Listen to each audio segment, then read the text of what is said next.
It's really close to Swami. Huh? Really close to Yeah, that's Swami. Then we can turn it down plus. Too much? Too close?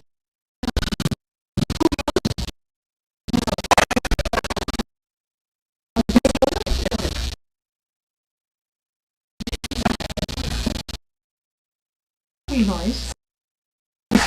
This thing. Yeah. Yeah. Not one. How many should we get? 4, 5. Yes. Keep it with us. Why are you raising the hand? Sound is not there. Oh, I because I turned it off. see. Okay. Here it comes. Here's the sound.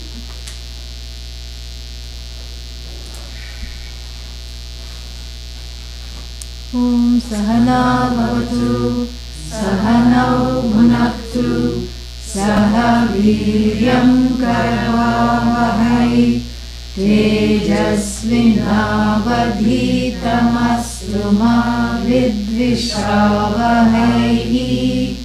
Om Shanti Shanti Shanti. So, vulture food and the site of dispute. Site of dispute, see, this is typical Narahari. The more you look into the verse, the more meanings you keep getting. Kalehe varamidam sthanam, site of dispute, because really speaking, the ownership of the body is in question. Yeah. You think you own this body, but your mother has different ideas. Mother says, I gave birth to this fellow, I have a stake in this body. Correct? Father says, I have also contributed my DNA to this body. And then what? Siblings say, especially if they are twins, we also are sharing this body. And then what? The significant other says, no, this body belongs to me. Children say, the children who come through this body say, no, this is my body. And you say, this is my mother, my father, my body. And then what else? Inside all the bacteria say, this is our ancestral home. You cannot evict us. You cannot evict us. You may take, you may take some purgatives, but we'll be back. You cannot evict us. So really speaking, this body is in dispute. It's a site of contestation. Who does it belong to? Like Bhagavan Krishna is an embodiment of this. Mother is Devaki, raised by who? Yashoda. So, the foster mother and the real mother. See, this is again a site of, contestation. Even Ganesha had 2 mothers, they say. Dvai Maturaha. In the thing it comes, in the Ashtotra. So anyhow, so this site of contestation, meaning not only internally a site of contestation, but even externally by other people, it is not very clear who the body belongs to. And finally the vulture says it's mine. Right? So therefore it's a site of contestation. Moving further. Have you got Vairagya yet? Is it there yet? Are we there yet? Huh? Now he traces in the next few verses, he traces life from infancy to death. From womb to tomb. Okay? Yeah. Karagriham garbhavasaha. Karagriham garbhavasaha. Balyam kevala mudhata. Balyam kevala mudhata. Tatrapi dussahatyantam. Tatrapi dussahatyantam. Paradhinataya sthitihi. Paradhinataya sthitihi. Everyone is born incarcerated. Karavasam, what is that? Karagriham, same thing. Karagriham means penitentiary. Why is it a penitentiary? Because you are doing penance for past karmas by being imprisoned. One is born imprisoned in the womb. No room for the baby to even turn over. It can at the most kick around, that's all. It's a imprisonment in fluid.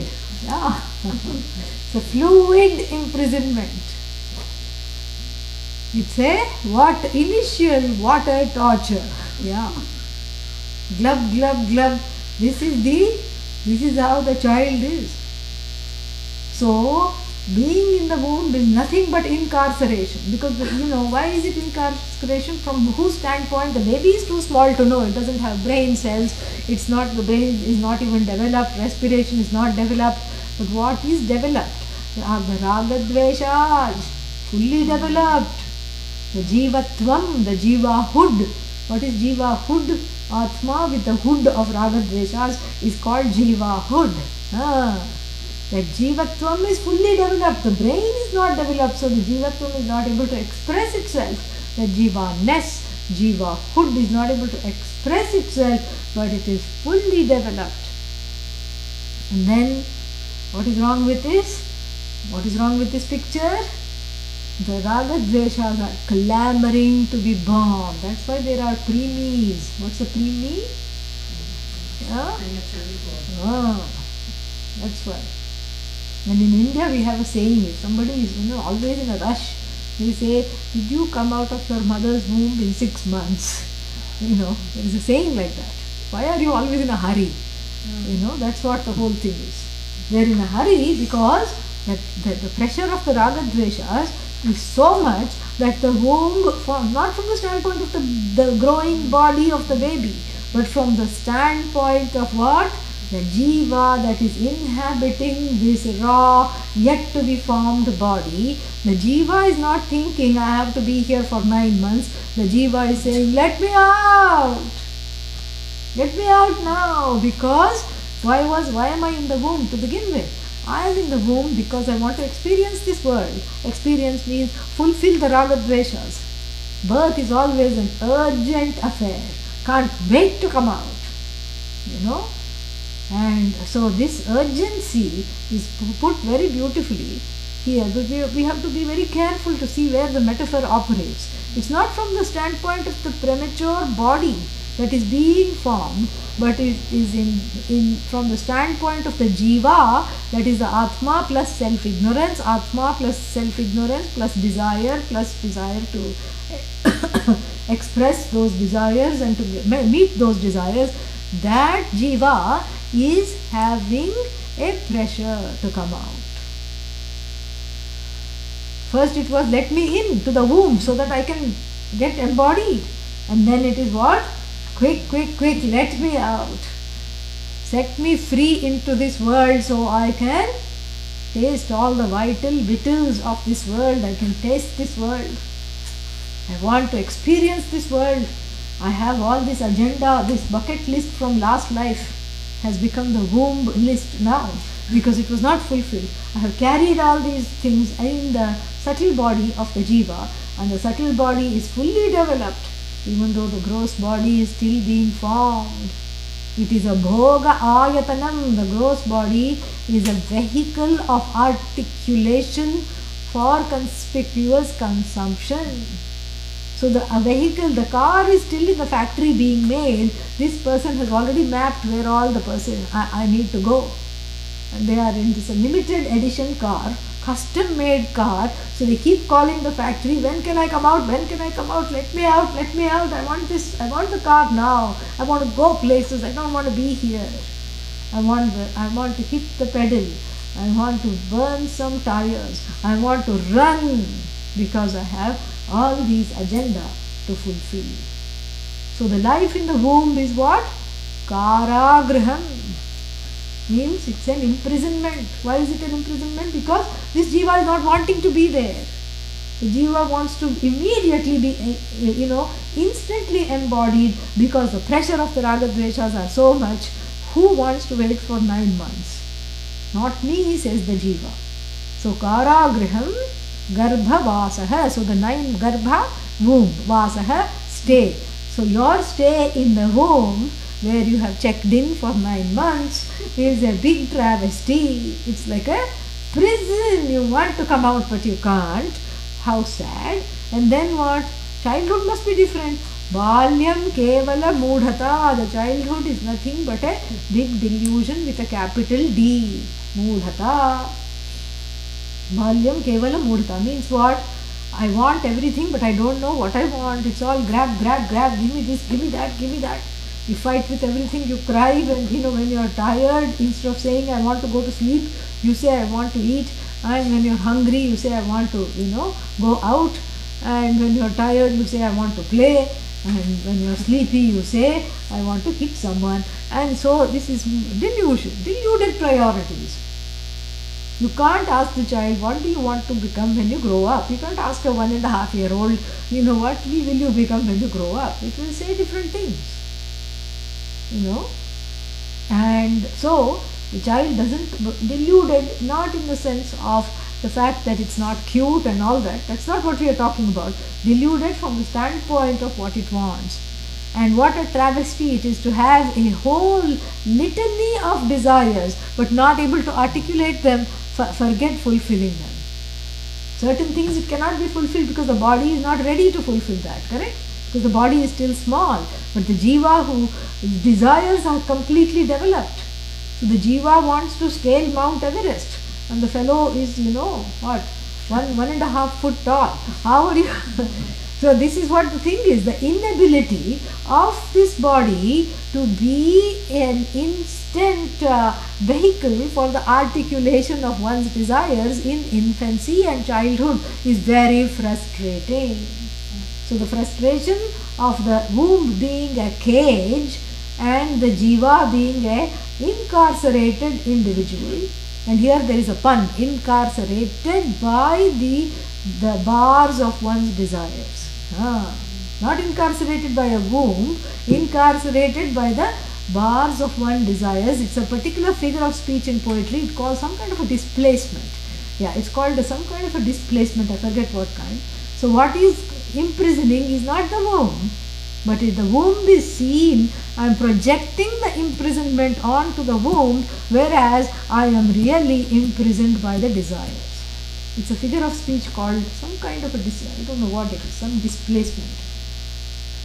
And so, very conscious and strategic displacement here, beautifully done. And then, so the womb itself is a penitentiary. And then I come out thinking I'll be all fine and I can go scale the mountain because last time I died while climbing Mount Everest. So this time that's the only thing on the mind. And then I find that I can't even walk. I can barely kick the legs back and forth. And then some kind looking person is keeping on feeding me for every 3 hours, without whom I cry. So this is what is called paradhinataya sthitihi. Itham bhute tritiya. Paradhinataya means in the form of dependence. My whole life keeps flowing in infancy and childhood. Yeah, so paradhinataya means in the form of dependence. Para means another. Adhina, helplessly dependent on another. So I am leaning on somebody or the other. Nappy change, I have to be dependent on somebody.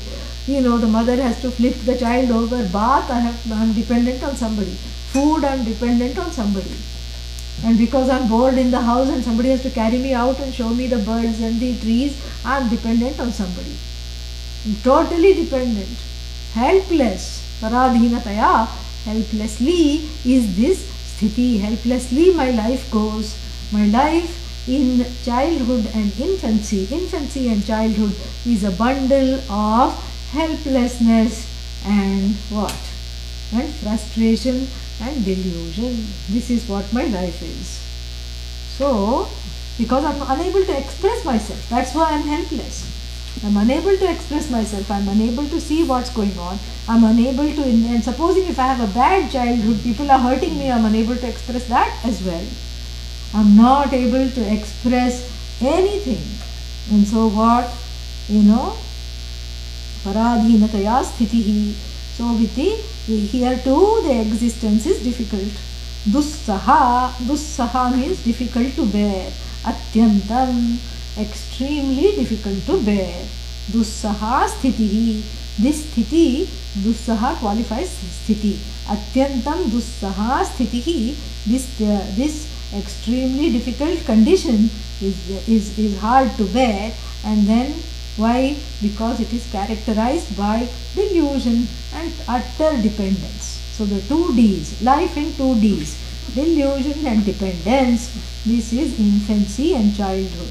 Or maybe youth is better because finally I can fulfill my desires. No, says Narahari. Kamabarnairyatra pida. Kamabarnairyatra pida. Kamini virahajvaraha. Kamini virahajvaraha. Pushkala papa sampattihi. Pushkala papa sampattihi. Yauvanam vipadam vanam. Yauvanam vipadam vanam. Yeah. So the youth is not much different. In fact, it gets worse. At least in childhood there was something to look forward to.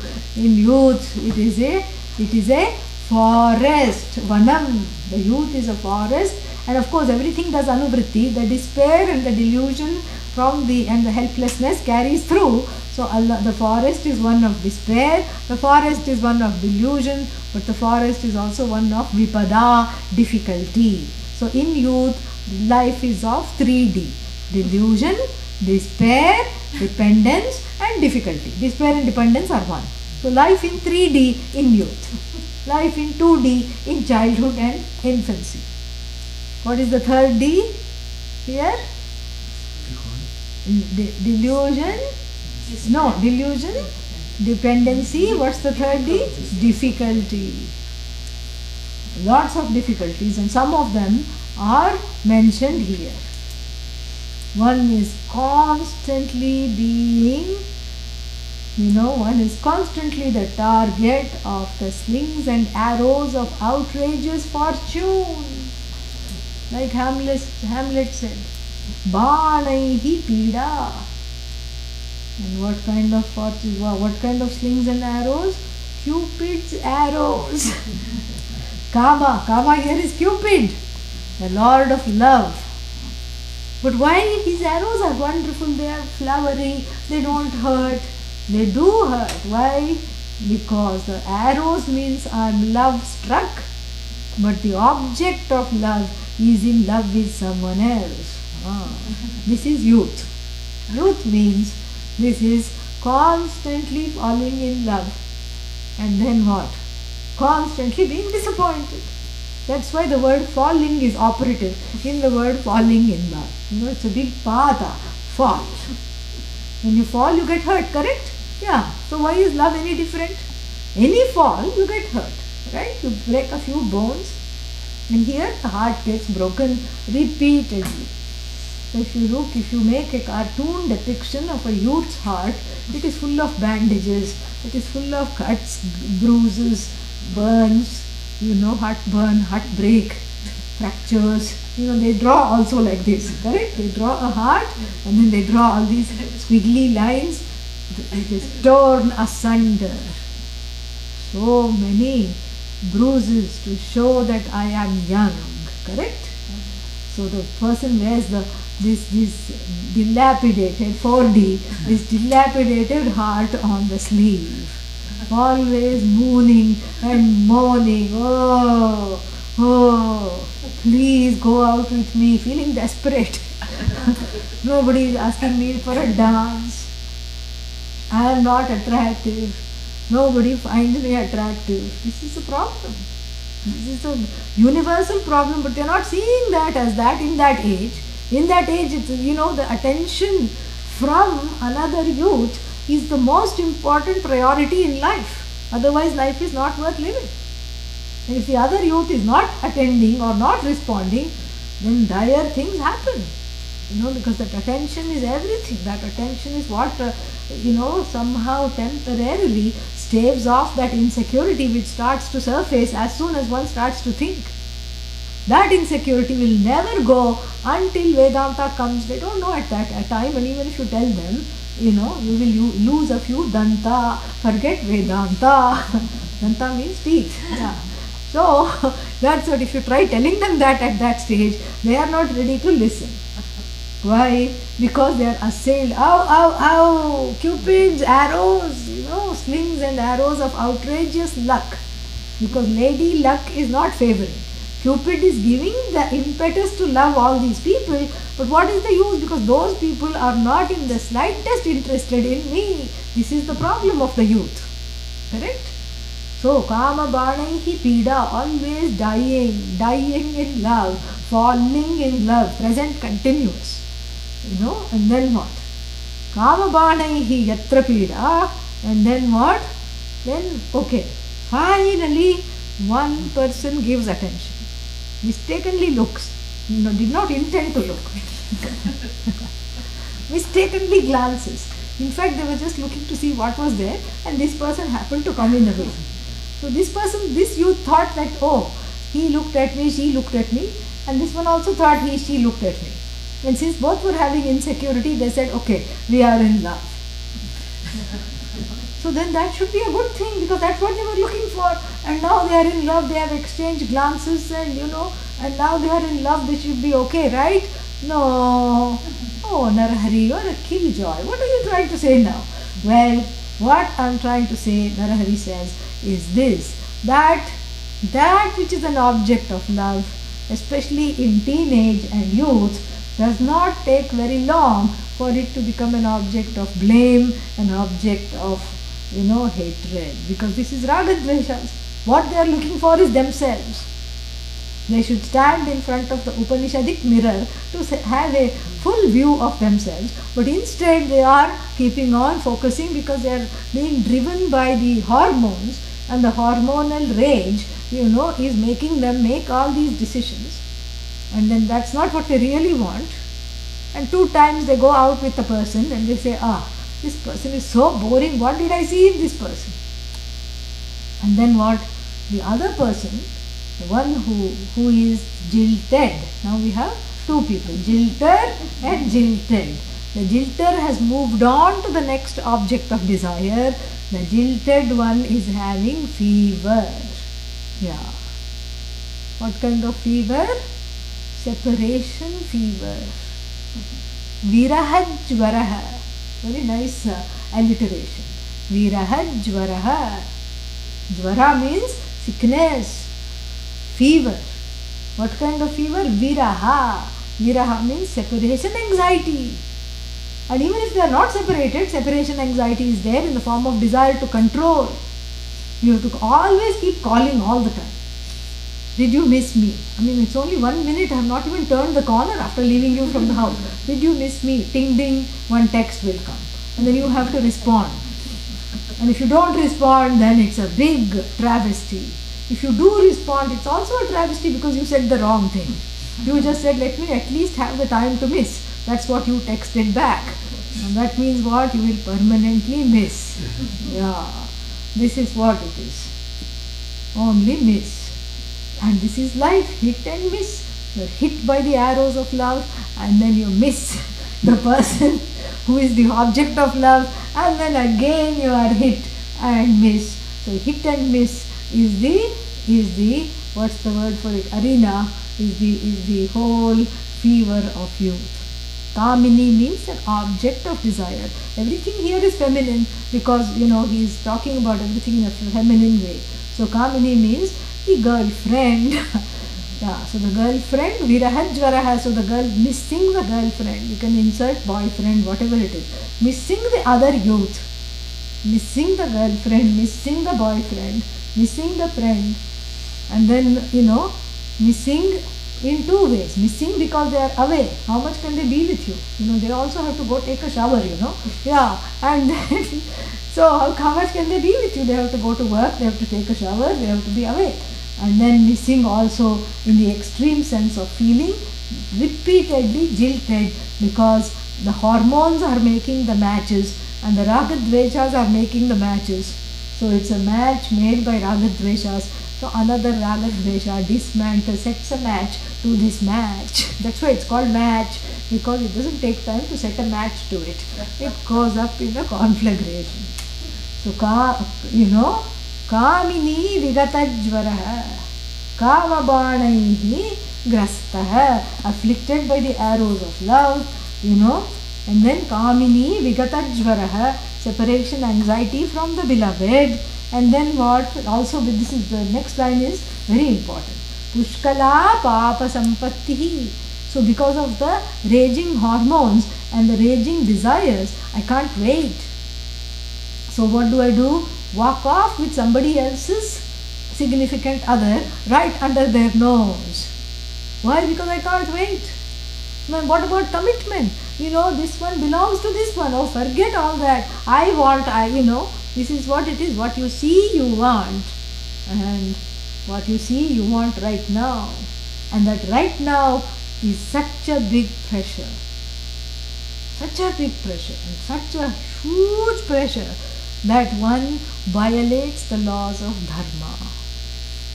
And that's why you find teenagers frequently not telling the truth. Where were you? Oh, I just went to the mall.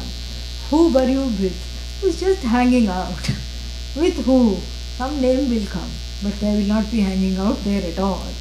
Then you say, I had a friend who was at the mall, they didn't see you, they saw this person you said you were with, but they did not see you. Then another lie will come to make up for that. And all this is what? Adharma. So lying, conniving, trying to get at their desires, becoming very crafty, and and having certain sign language to make sure that the other person knows mother is here, father is here, and and all these ways to get their way, to get their desires fulfilled, and making excuses to the parents. This is one obvious way, but even in other ways dharma is what is that? Dharma is infringed upon, because in order to get the so-called significant other, I may injure another person physically, mentally, emotionally. And so what happens in youth is a prime time. What is it a prime time for? It's the prime time to earn papa. Pushkala papa sampattihi. Sampatti means earning. So I am busy earning. A livelihood? No. Livelihood, all right. Next life, livelihood. I am busy earning or preparing for the next womb. I'm lacing the next nest of the next womb by my actions. What am I doing? Because I am making way for punarjanma. Because I'm lying. I'm injuring somebody else. So pushkala papa sampattihi. So in teenage and youth, it's the prime time for violating dharma and incurring and earning papa. Ayyo, what to do now? Pushkala papa sampattihi. So therefore, the teenage is a miserable time.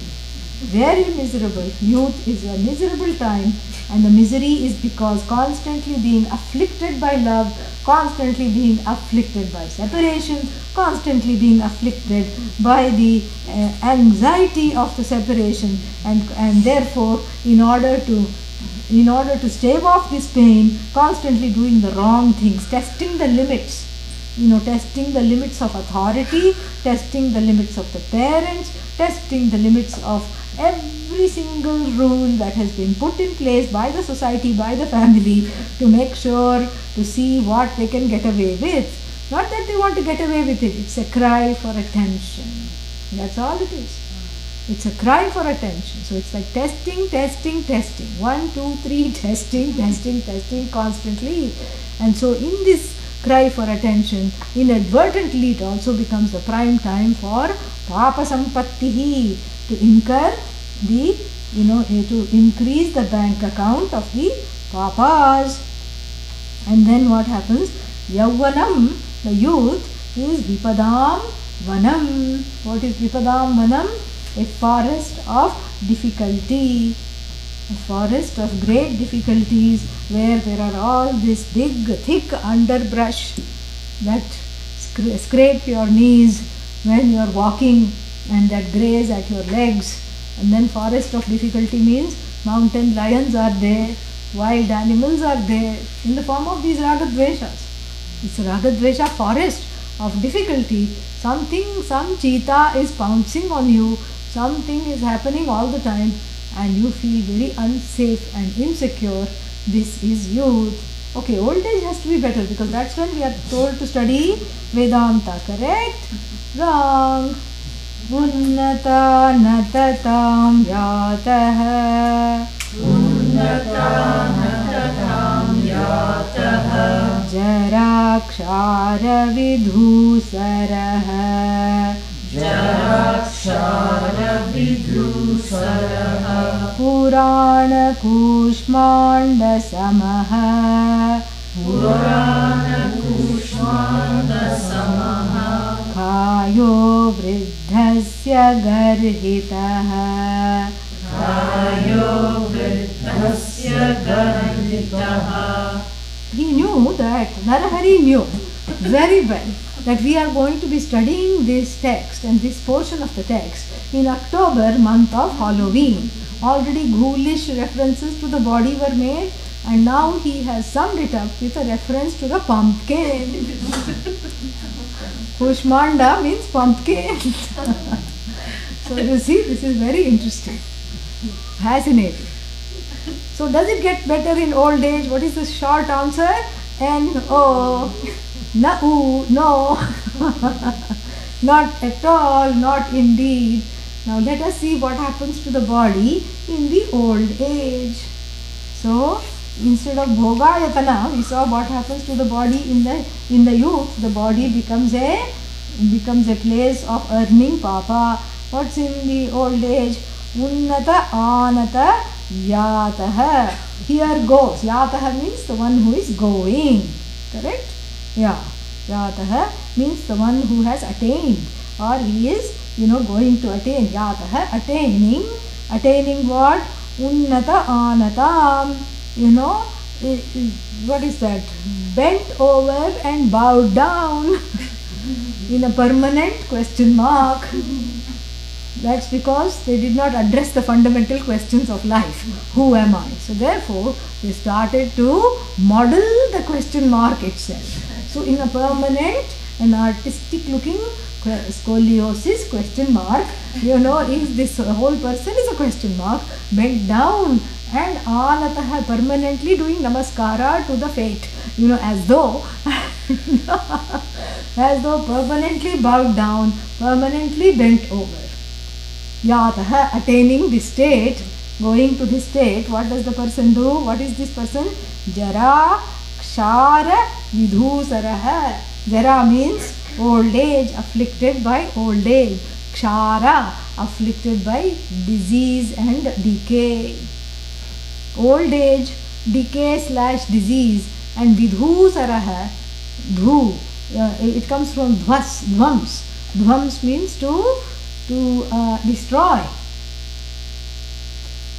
First conjugation, dhvamsate. So dhvams becomes dhusara. Dhusara means that which is close to being destroyed. Anything that is also grey in color. So we are not just talking of the hair, the skin is grey, eyes are grey. Everything has got this greyness, bland greyness in the form of a permanently bent over question mark. Yati, this is now sounding like Bhajagovindam, Angam Galitam. The bones are dissolved. That's why it's called, what is that? Osteoporosis. Yeah. Angam Galitam Palitam Mundam. The head is hairless, bald. And then what? Angam Galitam Palitam Mundam Dashana Vihinam. No teeth in the mouth. You have to borrow that from the market to bite anything. Yeah. Dashana Vihinam Jatam Tundam. The mouth is without what? Without teeth. The jaws are hanging out. And then what else? Vriddho yati grihitva dandam. The old fellow goes, slowly hobbles around with the help of a danda, stick. And then what? tadapi na munchati asha pindam. Yeah, even after this bent over question mark is walking, still the person, why is the person bent over? Carrying a big baggage of what? Desires. Still not freed from the baggage of desires, still not freed from the big excess baggage of raga dveshas. This is the person that we are talking about. This is the person who is a sad figure of speech, a sad thing to behold. This is the Vriddha. This is Vriddhashrama, meaning the stage of life of old age. Further, in a nod to Halloween, which is coming later this month, he says, Purana Kushmanda Samaha. So he's saying, think of Kushmanda Samaha, like a pumpkin. Oh, pumpkin is good, it's nice, orange looking, fluffy. No, think of the Halloween pumpkin in December, not in October. That's why it's called Halloween, because the pumpkin is hollowed out. And so this gold, if the pumpkin is just an overgrown pumpkin, a rotting pumpkin, which you can't even go near, and it is full of odor, and it is full of seeds, and it's a hollowed out gold. Purana means an ancient pumpkin left over from BC, like that. Purana Kushmanda Samaha, a fossilized pumpkin left over from some other Halloween's past. This fossilized pumpkin is the epitome or the embodiment of the old age. The pumpkin is this body. So the pumpkin, like this Kayaha, the body of the Vriddha, is Garhitaha. Gar to censure, Gar to blame. First conjugation and 10th conjugation. Garhati, Garhayati, both. So Gar to blame, an object of censure. So if you see such a person walking, you quickly look away or hide in the bushes, because they may ask for something. They may say, please help me cross the road. And this is, I have a very vivid memory. When I was very small, I remember this is one of my first memories. And there was one great grandmother, and the great grandmother, called, me to come close to her. She was giving out prasad, so she had a fruit in her hand, and she gave the prasad. I was more fascinated with the hand, because she had skin loose like 6 inches, and so what I did was I started to play with the skin. And I still remember, she said, what are you doing? I said, your skin, I told her this, is like this fruit. What this fruit will become in a few days, that is how your skin is like. She could have got offended, but Indian great grandmas are made of strong stuff. And you know what she said to me? She said, don't worry, you wait a few years. Your skin will also look like that. So it was a teaching moment. And I said, really? Because and she was very believable, because she didn't speak that much. She only spoke very little. And and so I trusted that. I said, oh, this doesn't sound good at all. She said, don't worry, just wait for a few years, your skin will also hang just like this. And so that is what it is. So then, that's the whole thing. So with this, everything hangs out as you grow old, You cannot say I am hanging, you cannot say I am hanging out anymore without meaning it literally. Everything hangs out. The face hangs out, cheeks hang out, everything is got a gravity. Yeah, gravity wins. Everything is hanging out. And then when you look at such a body, you go, oh, this is a Garhita. Garhita means it is frail, it is decayed, it is an abode of disease. Somebody sneezes in China and this old man gets a cold here. And this is how it is. Anything catching, they will catch.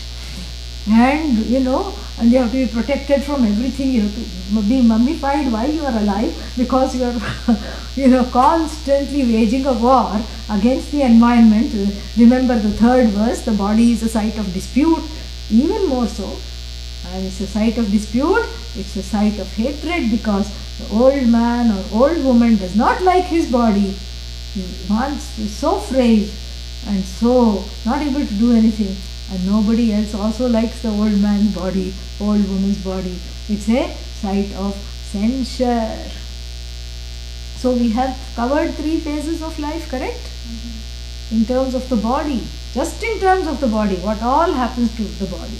Vidhu Saraham, it means becomes grey, becomes anemic, hair is grey, everything is grey. Life is grey. And then what? Kshara. Kshara means subject to disease and decay. Every passing thing they will catch. And and then what? Then Jara, old age. Bent over, Unnata Anata. Completely bent over, bowed down in the form of a question mark, and you can say figuratively, bowed down by the burden of the desires which have not stopped even at this stage. And so this is something which is very very interesting. And then, do things get better after death? Let us see. Maranasya tu kim vachyam, Maranasya tu kim vachyam, mrityuduta bhayam tataha, mrityuduta bhayam tataha, naraketu mahad dukkham, naraketu mahad dukkham, swarge patanajam bhayam. swarge patanajam bhayam. He is so entertaining. Fantastic. So he says, what to talk of death? Maranasya tu kim vachyam. What is remaining to be talked about? We have already covered all 3 phases of existence. Childhood, youth and old age.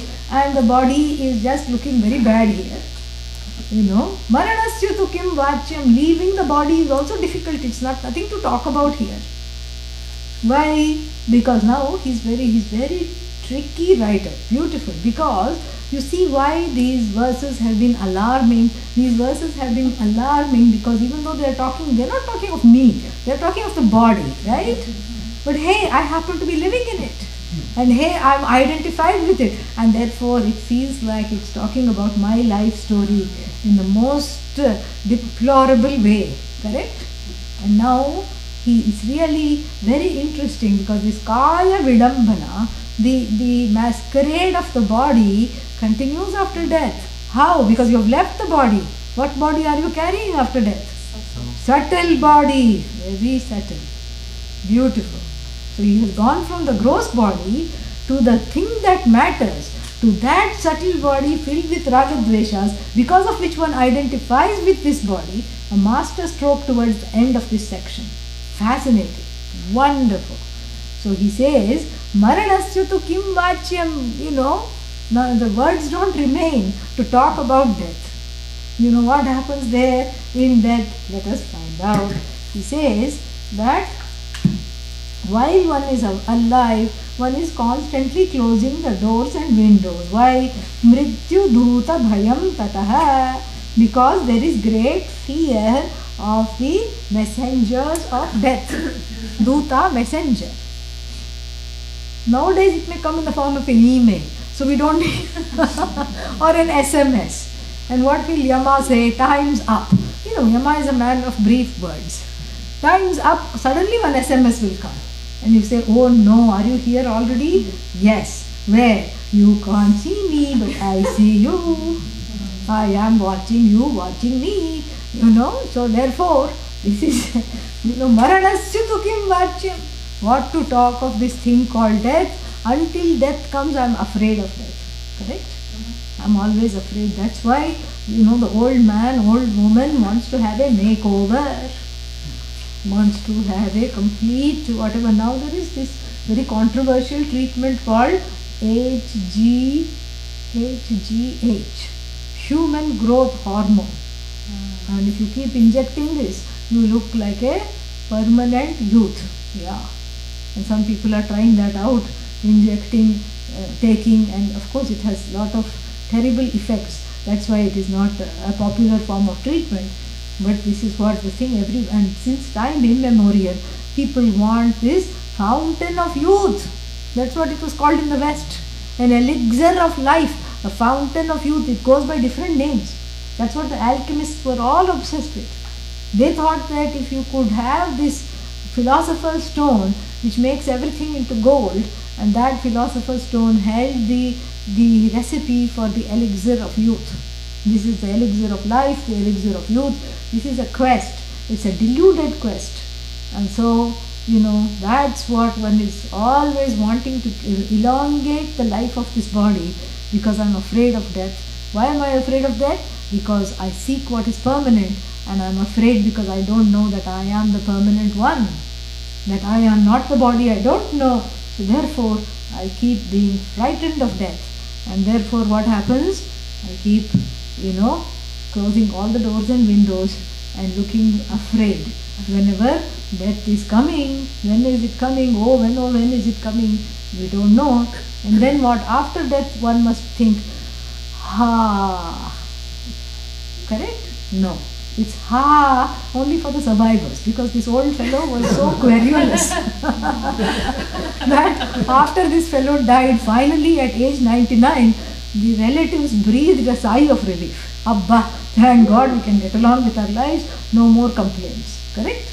Yeah. So, the is not for this jiva who identified with the body, because the subtle body is still there as a form of identification. Putting, Narahari waves a finger, a nod, a salute to that Bhrantija Tadatmya that was talked about earlier, in association with the body and identification based on delusion. And so that identification, if it has not gone, even after death, one is fraught with worry and fear. After death, there are only two trajectories. If one doesn't have self-knowledge, what are they? Where can you go? What are the two places you can go? Yeah, you can go up or you can go down in terms of comfort level, not in terms of location. Swarga, you can go up. Swarga, you can have a comfortable life. You are having, being serenaded to by the yakshas, the gandharvas, the kinnaras, the celestial musicians of repute. Here ustad, all the ustads are nothing. Here all the khans and the ustads are nothing. Those people are the ustads of the ustads. They are the teachers of the teachers. They are great. They are maestros. And they serenade you. They say, your punya has brought you here. Come. But then you are always looking in your punya wallet. Why?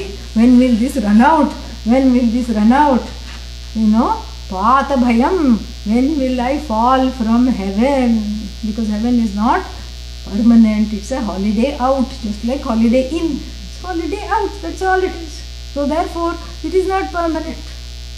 And what takes you there brings you back, because your punya takes you there. Punya is in the form of currency, invisible currency, with which you buy coupons for all the foods and the entertainment there.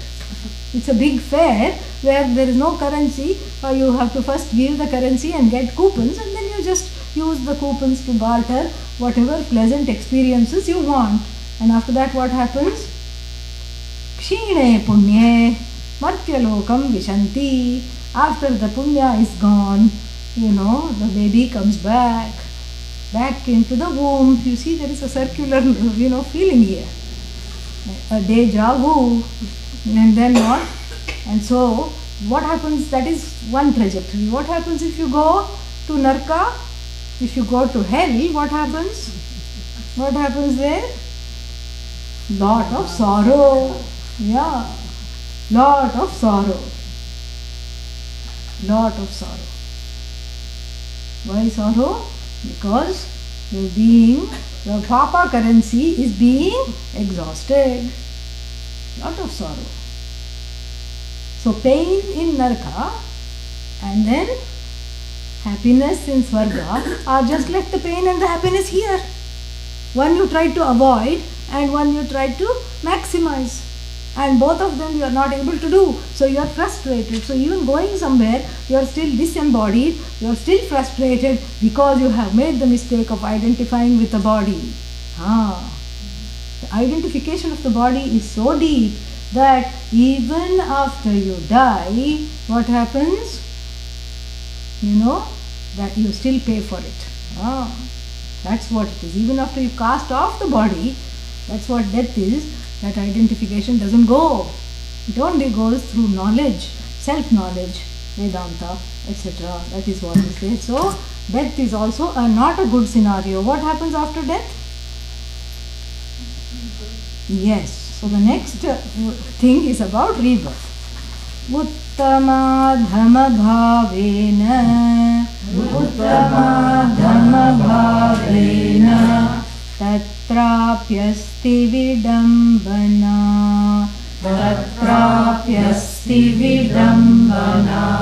yadi pashvadiyo nisyat tada dukkhasya ka katha.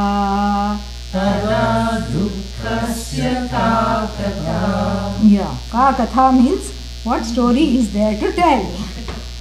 You know, because even in the process of rebirth is full of suffering. Why is rebirth full of suffering? Because you don't know what desires are prevailing, and not only do you not know what desires are prevailing, because based on the desire, the birth canal is fixed already for you. Which birth canal you are going to come out of? This jiva is going to, this bodily identified jiva, disembodied temporarily, but wanting to identify with another body. That identification-ness is not gone, and so therefore this disembodied jiva is worried. Which desires will be fulfilled? Will I become crocodile? Oh, that's good because you get free lunches, but then it's not so good because I'm so big and unwieldy. Or will I become a cockroach? No, that's not fun. I mean, it's easy to hide and make people 20 times my size afraid. That's fun, but what's not fun is to be despised and flattened under a broom. So that's not fun. So this worry about what life form, will I be a human being? Will I be a donkey? All these things are worrying this jiva. Uttama, will I get a exalted life form?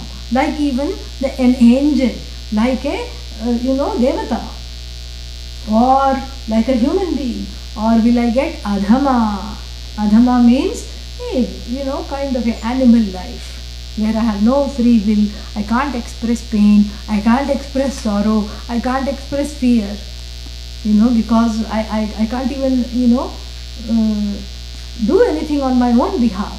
That's why animals are so abused, because they cannot, they cannot retaliate, especially vegetarian animals. They are very much abused because they don't retaliate in the same way. And so, Uttama adhama bhavena pida asti. There is suffering because of this fear. What is that bhaya? The fear is, vidambana. Here also there is a big sham. There is a trial. Vidambana also means trial. So what is the trial here? The trial here is wondering what kind of birth canal is fixed for me by karma. And then what? Yadi pashu adi yonihi syat. So supposing I get birds and beast, I come out as a bird or a beast. Tada dukkhasya ka katha. Because then first I become a bird, and then I become a turkey on Halloween, not on Thanksgiving Day. Not very nice. So therefore I am killed by other things of prey. So either I am a predator or I am a prey. Sometimes I am both. I am a predator, like the chicken is a predator, all worms and everything it eats, and then it is predated upon, it's preyed upon by foxes and raccoons and all that. So therefore it's like I am in a nameless chain of suffering. This is what is the body. This is what is not just the body, but this is the identification of the body, and the identification of the body is full of all kinds of pains and sorrows. So there is a refrain, and the concluding verse talks about this refrain. Punar janma punar mrityuhu, punar janma punar mrityuhu, punar dukkham punar bhayam, punar dukkham punar bhayam, na janati gatim jantuhu, na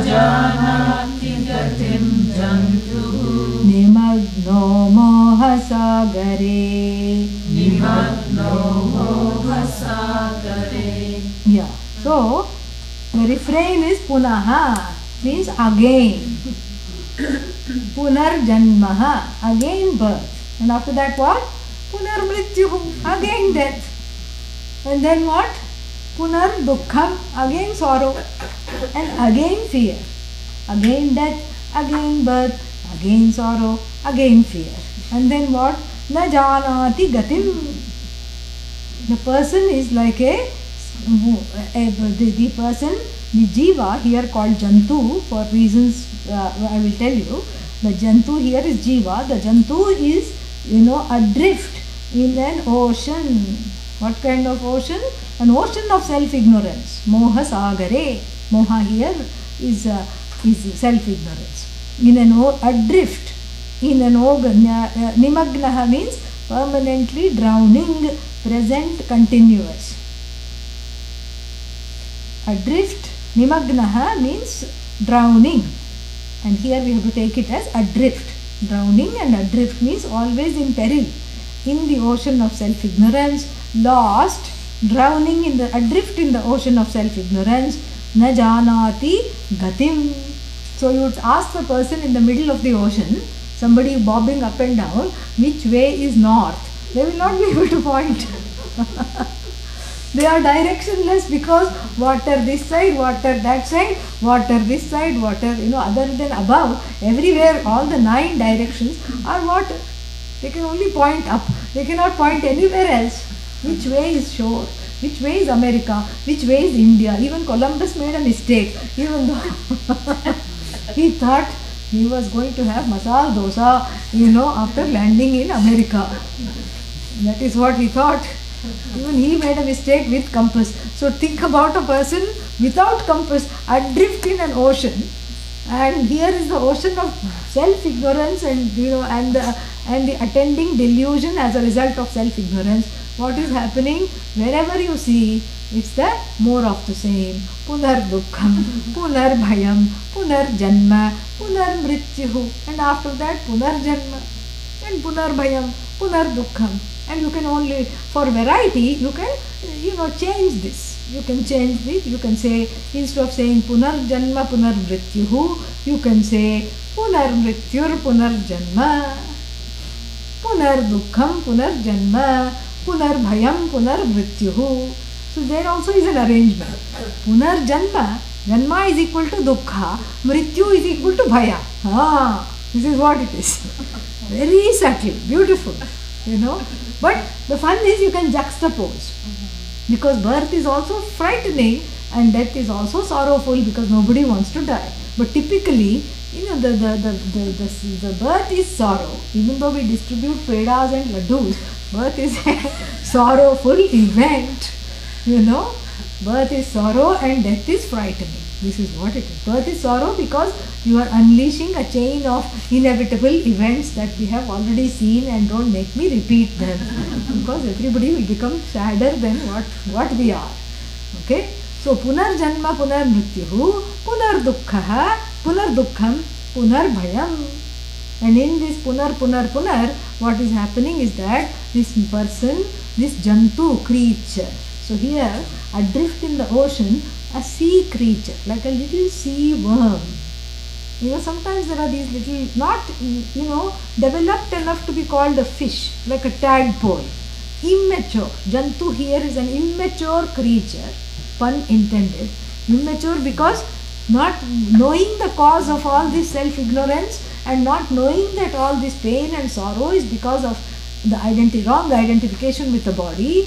So this half-developed, half-baked creature adrift, this small little flotsam and jetsam, that's why his name is Sam, adrift in the ocean of self-ignorance, doesn't know which way to turn. And therefore, the point here is that keeps making the same mistakes. Gets into a pirate boat, asks to be saved, and then what? One boat comes with a black flag of skull and crossbones, and then quickly gets into the boat, is beaten up, and then spat out again. And then another boat comes, and this is a fishing boat, and gets caught in the net of samsara. Then they say, okay, throw him back, punarjanma, back again. And then what? Catch and release. That's how the fishermen, mimic the catch and release after samsara. Punarjanma, punardukham, punarmrityuh, etc. So then catch and release back in the ocean. Then, oh, I'm back. Okay, swim, swim, swim. And then go after something else. Go after the lighthouse. Oh, lighthouse, this light is flashing. That is the direction. Yes, yes, yes. Swim, swim, swim. And then what? Crash into a rock. Some lighthouses are like that. Some lighthouses, they purposely guide the pirate ships to commit suicide on the rock. Because they don't want people coming. So like this. So many delusions. And even, entering the spiritual life, so many delusions. I have to have a guru who never speaks. This is my guru. Okay. What will you learn? Guru doesn't talk. Guru doesn't say anything. Complete, permanent maunam. But the heart is given to that guru. Can't study. This is the problem. And then what? Go to another. These gurus are ships, in the ocean. Trying to save the drowning. Not trying to save. Those are the missionaries. The missionary boats are trying to convert and save. But the gurus are just there. They are just there, park themselves in the ocean, and they have a little board. Come one, everyone is welcome. Do you feel like you are drowning? If so, please come. And then here too, wrong teachers. How can there be a wrong teacher? Teacher is not wrong, but it's not what you need. Yeah, teacher may be teaching yoga, and that's good. It's a nice preparation, but that is not going to. It's still catch and release. You just have better, biceps to swim. That's all, and do the front stroke and back stroke in the ocean of samsara. That's all that will happen. So, what you want is no more catch and no more release, and a release without catches. That's what you want. And to know that, you need to know which boat to go towards. You can't go into the boat and get a sinking feeling because you chose a boat with big holes in it. Yeah, then what? Glug, glug, glug. Catch and release. Yeah. There's always a catch. In every release, there is a catch. Pun intended. So, what do I do here? So, this is lot of grace, lot of prayer, lot of, punya is needed to choose the correct, what is that? In this mohabdi, in this ocean of samsara, one that is adrift has to choose the right boat, has to choose the boat of self-knowledge, has to make sure you get into the right boat. And also, as important as it is to get into the right boat, make sure you don't get off. This is very important. Make sure you don't get off, because many things you won't like in the boat. You will say, this doesn't have cushions. I have to sit on the board. And then what else? I don't like the person sitting next to me. I don't like myself. I don't like what, so many things. So all those raga dveshas have to be kept aside, and then one is, in the boat, one refuses to get off once when one starts this pursuit and this commitment, because this boat is better than the other boats. Why is this better than the other boats? Are you just, saying good things about yourself? No, it's better than the other boats because the other boats are striving to cross. This boat shows that there is no need to cross. Yeah, this boat is just a boat in the boat shop. Yeah, you pretend to row. Yeah, and this boat really gives meaning to the verse. Row, row, row your boat gently down the stream, because life is really a dream. That is why it is the true boat. Because all this, you don't need to keep bailing out the water. You don't need to be bailed out. You are not in peril. You are not in sorrow. So what do I have to do? let go of the wrong identification with the body. How? Come to the next class. When is it? It is on October 30, yes, 31st. Saturday, October 31st. But also, there will be lots of classes in October. There are classes in Atlanta which will be broadcast, and then there will be classes the whole week here, 28th, 29th, 30th, 31st. We will have Kathopanishad. What is that? Yes, we have been studying that. We will have Shvetashvatara Upanishad. That week we will have Mundaka Upanishad. We may even squeeze in Bhagavad Gita if people are still coming. Okay? So, if people are not sickened by everything, the schedule, so we'll have a nice little marathon at the end of October. But this is enough to keep one going with a new relationship to one's body. So, one way to do it, homework, is to say this body. Yeah, anything that is happening, you feel to you, keep localizing it, this body. Yeah, I am witnessing this body. So, happy witnessing. Because if one is not a witness, one is witless.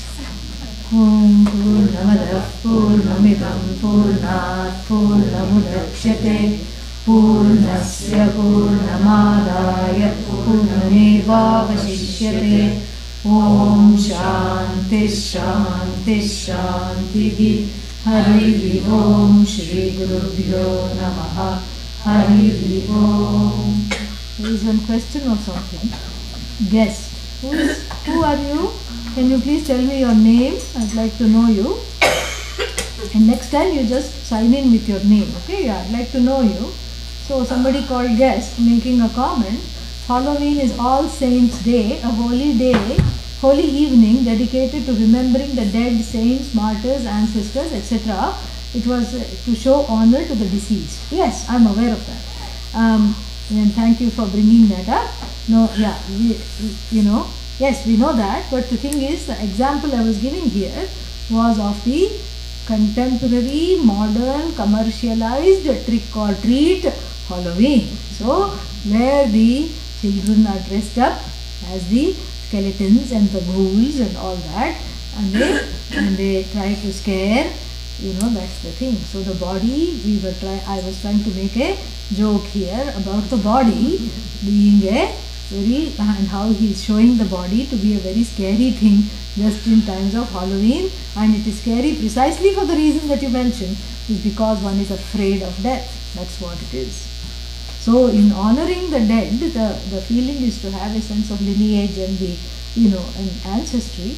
But here these days that we have just like we have the spirit of Christmas and we have a commercialized Christmas, here also we have a commercialized Halloween that I was referring to. What is your name? Please tell me your name. Are you there?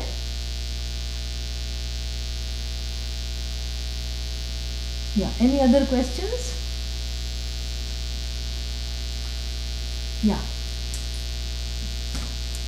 So, that whole death thing is sort of like, because I witnessed my dad transition, it was like instantly I knew the jig was, the body knew the jig was up. And it's like, body has felt cheated ever since then.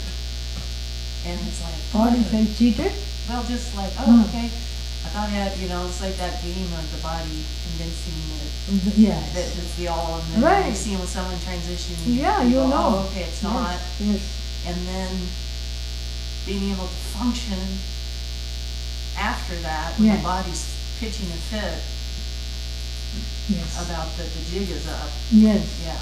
Yeah, the jig is up, but the thing is to recraft a healthy relationship to the body as its trustee. So you take care of it, you feed it, give it its medicine in a timely fashion, but don't take it more seriously than that. So it's not about dissociation. There's no need to dissociate from it, but it is a cognitive maturity, a view, a mature view with which one is an objective view. That's why it's called Vairagya. It's objective way of looking at the body. Yeah. So that's the thing. What other questions? thoughts? Okay. I will see you on the 28th of October, which is a Wednesday at 6 p.m. for Kathopanishad. And then Thursday, 6 p.m. we will have Shvetashvatara Upanishad. Friday, 7:30 in the morning we will have Mundakopanishad. Yeah, Friday. And 4 o'clock we will have Bhagavad Gita, Friday. And then the Saturday we will have this Bodhasara class. Okay? Alright. Yes? We're having something on Friday. Yeah, Friday. That is Janani wants to say anything? So Friday there will be a gathering for the 16th day. Yeah, Friday we'll have a gathering for the 16th day of in honor of Pujya Swamiji's Mahasamadhi. Transition from this earth. It's a potluck. You just bring things and eat. That's all. Do some Guru Paduka Puja, something you recite. Put some flowers and offer the Naivedya, whatever you have brought, put in a plate and offer it, and then you eat. Okay? Yeah. What time? I don't know. 6. Yeah, 6 o'clock you can come.